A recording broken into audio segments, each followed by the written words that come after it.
Hello दोस्तों, आपका स्वागत है आपके अपने चैनल टॉप सर में। दोस्तों आज जो हम केमिस्ट्री के इम्पोर्टेंट क्वेश्चन लाए हुए हैं, इस वीडियो को अंत तक देखिएगा, बहुत यूजफुल है वीडियो। ठीक है, तो चलिए शुरू करते हैं। यहाँ क्वेश्चन है कि उपचयन अगर क्वेश्चन पूछ दे तो हम बोलेंगे कि रासायनिक अभिक्रिया के दौरान किसी पदार्थ में ऑक्सीजन जुड़ जाता है तो उसको हम उपचयन कहते हैं। ठीक है, या कोई ये पूछ दे क्वेश्चन कि रासायनिक अभिक्रिया के दौरान किसी पदार्थ में ऑक्सीजन का संयोग क्या कहलाता है, तो उपचयन कहलाता है।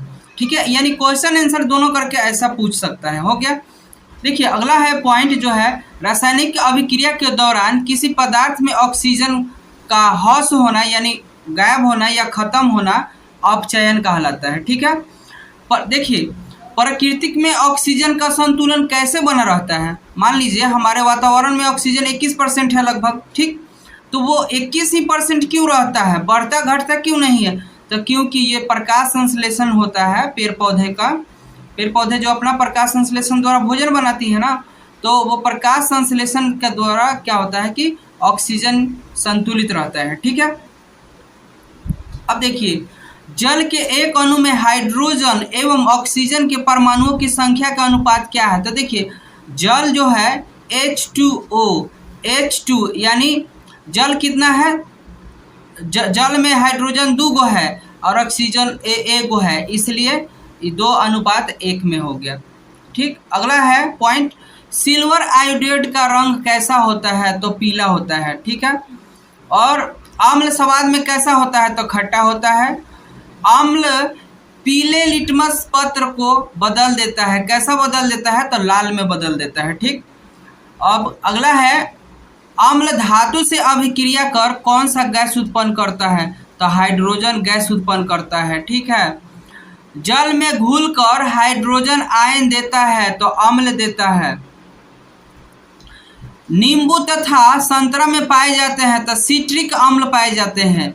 इमली में पाए जाते हैं टार्टरिक अम्ल, और वही दही में पाए जाते हैं लॉटिक अम्ल, और टमाटर में पाए जाते हैं ऑक्जेलिक अम्ल, और लाल चींटी के डंक में पाए जाते हैं फॉर्मिक अम्ल।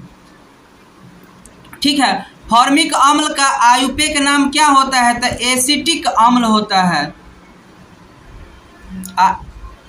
एसिटिक अम्ल का आयुपेक नाम क्या है? तो एथनोइक अम्ल होता है। क्षार स्वाद में कैसा होता है? तो कड़वा होता है। ठीक है, लाल लिटमस पत्र को नीला बना देता है कौन? तो क्षार बना देता है।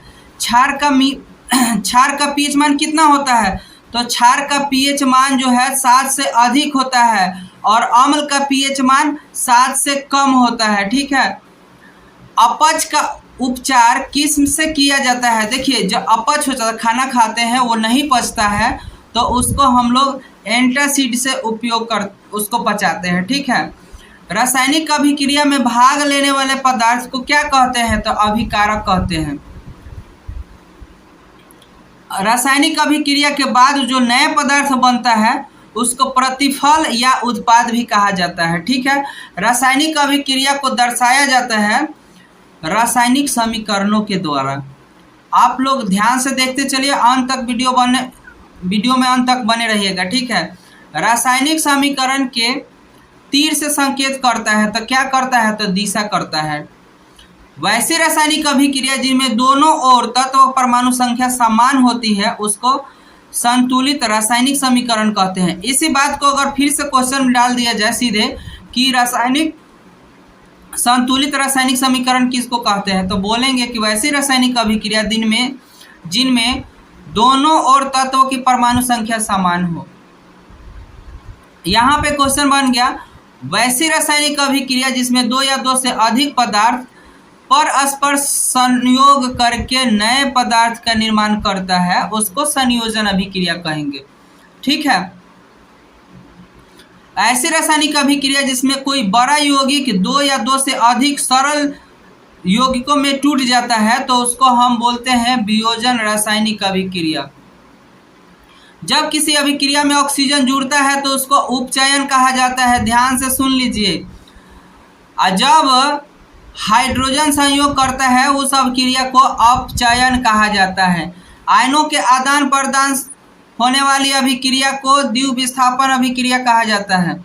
ऐसी रासायनिक अभिक्रिया जिसमें अधिक क्रियाशील तत्व कम क्रियाशील तत्व को उसके यौगिक से विस्थापित कर देता है, उसको एकल विस्थापन अभिक्रिया कहा जाता है। ऐसी रासायनिक अभिक्रिया जिसमें अम्ल और क्षार मिलकर लवण और जल बनाते हैं, उसको हम उदासीनी अभिक्रिया कहेंगे। भोजन का पाचन कैसी अभिक्रिया है? तो उपचयन, ऑक्सीकरण होता है इसमें। श्वसन कौन सी अभिक्रिया है? तो ऊष्माक्षेपी अभिक्रिया है, इसमें ऊष्मा का होता है निकलना। साग सब्जियों का विघटित होकर कंपोस्ट बनाना कौन सी अभिक्रिया है? तो ऊष्माक्षेपी है। कौन सा पदार्थ बिना ज्वाला का जलता है? तो कोयला। नाइट्रोजन डाइऑक्साइड के धुएं का रंग कैसा होता है? तो भूरा होता है। और लास्ट क्वेश्चन है, चीनी का रासायनिक सूत्र क्या होता है? तो C12 होता है और H22 और O11 होता है। दोस्तों, इस तरह का वीडियो आपको चाहिए तो कमेंट में बताइए। Thanks for watching.